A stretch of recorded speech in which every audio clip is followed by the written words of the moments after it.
Dnes by sme vám chceli predstaviť nové vozidlo v našej flotile užitkových vozidel, konkrétne dodávok. Je ním toto vozidlo Citroën Jumpy.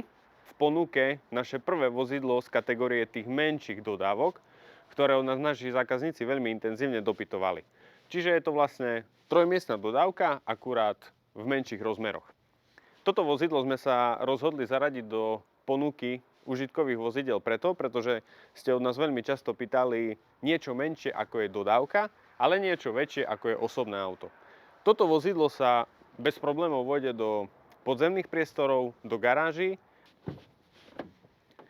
Dodávka je trojmiestna, tempomat, klimatizácia, pohodlné kožené sedadlá a veľmi dobre sa šoferuje a manevruje vďaka jej menším rozmerom.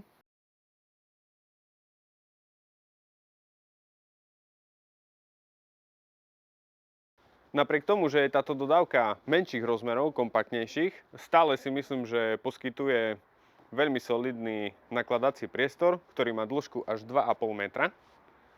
Na šírku medzi blatníkmi sa nám vojde rozmer 1,2 metra. Samozrejme, táto dodávka má aj bočné dvere, takže sa úplne pohodlne dá tovar nakladať zozadu alebo z boku. Kto by mal záujem o prenájom tohto vozidla, je aktuálne k dispozícii. Toto vozidlo budeme prenajímať na dlhodobý aj krátkodobý prenájom po Slovensku, po susedných štátoch a ak niekto potrebuje aj v rámci celej EÚ. Všetky informácie o tomto vozidle, ako aj žiadosť o cenovú ponuku nájdete na našej stránke autakošice.sk.